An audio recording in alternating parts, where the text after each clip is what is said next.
Hello everyone, welcome to For Nurses Preparation YouTube channel. I am Ritu. Let's start today's anatomy and physiology based questions. Question number 1 is acrosome part of sperm is formed from which of the following structure? Sperm के acrosome part का निर्माण निम्न में से किस संरचना या फिर हम कह सकते हैं स्ट्रक्चर के द्वारा होता है? आपके ऑप्शंस हैं ए माइटोकॉन्ड्रिया, बी गोल्जी बॉडी, सी प्लाज्मा मेम्ब्रेन और D nucleus. And the correct option is option number B, that is Golgi body. Acrosome जो पार्ट होता है वो स्पर्म का हेड पार्ट होता है. इसमें न्यूक्लियस होता है, वह कैप लाइक स्ट्रक्चर से ढका रहता है. यह कैप लाइक स्ट्रक्चर ही गोल्जी अपरेटर से विकसित होता है. यह पार्ट के द्वारा हाइलुरोनिडेज एंजाइम इसका सिक्रीशन होता है.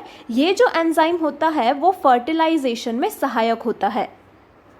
Question number second is Which of the following organ is known as check post of our body? निम्न में से शरीर का चेक पोस्ट किस ऑर्गन को कहा जाता है? आपके ऑप्शंस हैं A spleen, B SV node, C lymph node और D all of the above. And the correct option is option number C, that is lymph node. Lymph node जो होता है वो हमारे शरीर में फिल्टर यानी छलनी इसका कार्य करता है. मतलब इस नोड में पहुंचने वाला लिम्फ छन कर जाता है. इससे यह हानिकारक पदार्थ एवं पैथोजन को रोक लेता है. मनुष्य में अगर इनकी संख्या की बात करें तो यह लगभग 450 से 700 तक होती है. सामान्यतः शरीर के किसी स्थान पर जख्म या फिर फोड़ा बन जाता है तो उस स्थान के पास वाला जो लिम्फ नोड होता है वो सूज जाता है. Next question nurses, which of the following situation is indicated as platelet count in a patient is 3 lakh cell per ml?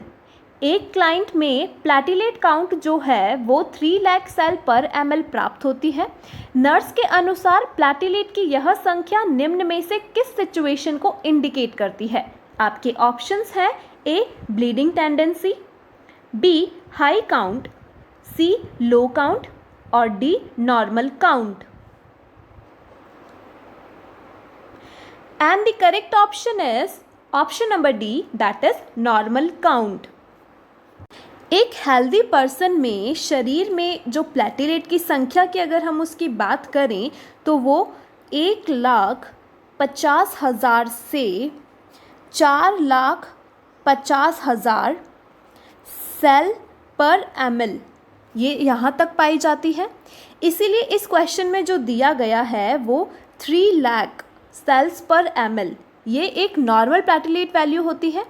Platelets को हम थ्रोम्बोसाइट्स भी कहते हैं क्योंकि प्लेटिलेट्स मुख्यतः क्लॉटिंग प्रोसेस में एक महत्वपूर्ण रोल निभाती है. इसकी जो लाइफ स्पैन होती है अगर हम उसकी बात करें तो ये होती है 5 से 9 दिन. Question number 4 is by which of the following structure formation of hair takes place? निम्न में से कौन सी स्ट्रक्चर से हेयर यानी बाल विकसित होते हैं?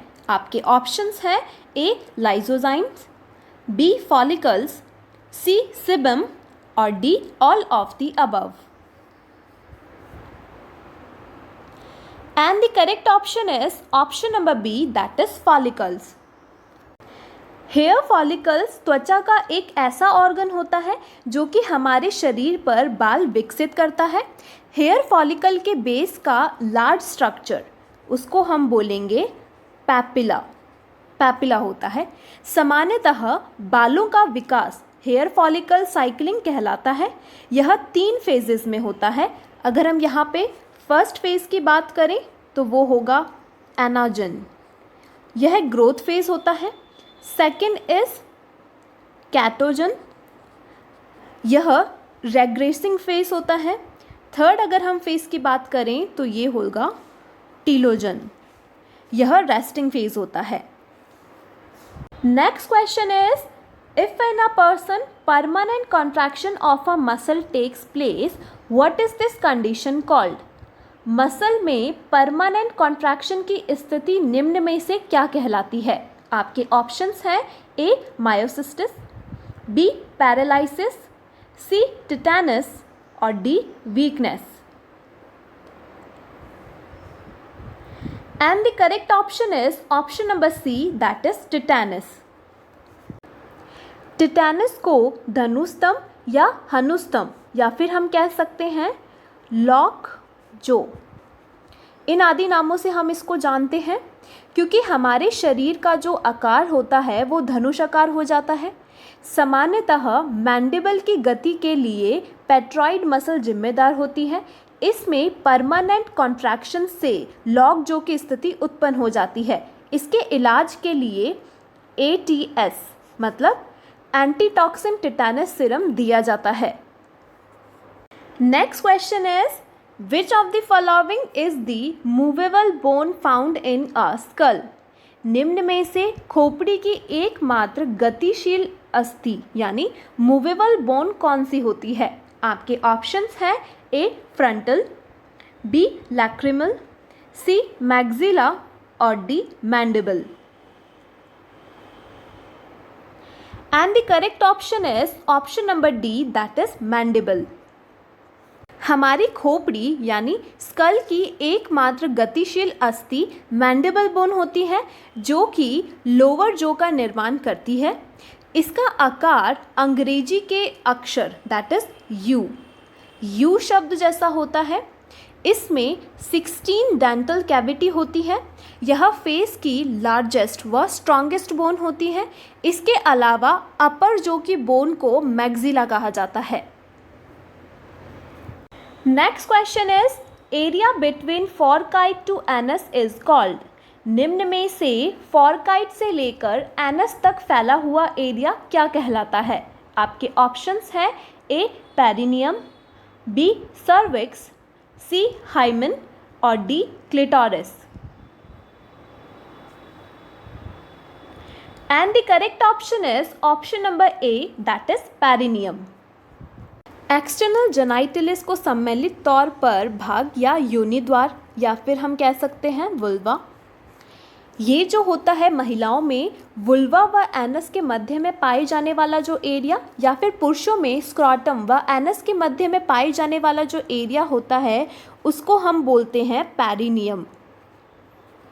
सामान्यतः क्लिटोरिस एक मादा जनन अंग यानी फीमेल रिप्रोडक्टिव ऑर्गन होता है. इसको पुरुष के पेनिस के समान माना जाता है. यह पेनिस के समान सेंसिटिव व वस्कुलर स्ट्रक्चर होती है. Next question is if the diameter of both the afferent arteries and efferent arteries is same then which of the following condition is seen? यदि एफरेंट आर्टरीज व efferent आर्टरीज दोनों एक ही व्यास के हों तो निम्न में से कौन सी प्रक्रिया संभावित है? आपके ऑप्शंस हैं A reabsorption same, B decrease glomerular filtration, C increased reabsorption और D increased glomerular filtration. And the correct option is option number B, that is decrease glomerular filtration. Glomerulus में अभिवाही धमनी यानी एफरेंट आर्टरी का जो व्यास है वो 50 micron और अपवाही धमनी है जो मतलब जो एफरेंट आर्टरी है उसका व्यास जो है वो 25 माइक्रोन से अधिक होता है. इससे ग्लोमेरुलस में जो ब्लड होता है उसका प्रेशर अधिक हो जाता है. इससे ब्लड छनता रहता है और यूरिन बनता रहता है. और यदि एफरेंट व efferent आर्टरी इन दोनों का जो व्यास है वो बराबर हो जाए तो ब्लड प्रेशर कम हो जाने के कारण ग्लोमेरुलर फिल्ट्रेशन भी कम हो जाता है. Question number 9 is aldosterone helps the kidney to. Your options are A to maintain acid base balance, B maintain water balance, C maintain electrolyte balance or D all of the above. And the correct option is option number D, that is all of the above. Aldosterone जो है वो एक steroid hormone होता है जो कि adrenal gland के adrenal cortex के outer section which is zona glomerulosa इसके द्वारा प्रोड्यूस किया जाता है। यह मुख्यतः सोडियम व पानी के रिटेंशन को प्रमोट करता है और प्लाज्मा में पोटेशियम प्लस इसकी जो सांद्रता है इसको कम करता है। सामान्यतः इस हार्मोन की न्यूनता से व्यक्ति में एडिसन डिजीज हो जाती है। Next and the last question of this video is joint found between teeth and जो इज नॉन एज। निम्न में से दांतों एवं जबड़ों के मध्य में पाए जाने वाला जॉइंट क्या कहलाता है? आपके ऑप्शंस हैं ए सिम्फाइसिस, बी गोम्फोसिस, सी सिनकॉन्ड्रियोसिस और D condyloid joint. And the correct option is option number B, that is गोम्फोसिस। दांतों व जबड़ों के मध्य में पाए जाने वाला जो जॉइंट है उसको हम गोम्फोसिस जॉइंट कहते हैं। यह पैग एंड सॉकेट टाइप का जॉइंट होता है। दांतों के ढीलेपन यानी लूजनेस को हम बोलेंगे गोम्फियासिस। So that is all for today's video, nurses. I hope you all like this video. If you like it, hit the like button, share and subscribe to our YouTube channel for nurses preparation. And guys, if you want to increase your practice about the question of nursing content, you can also join us on other social media site. All links are provided on our description box below. Thanks for watching. I'll see you tomorrow.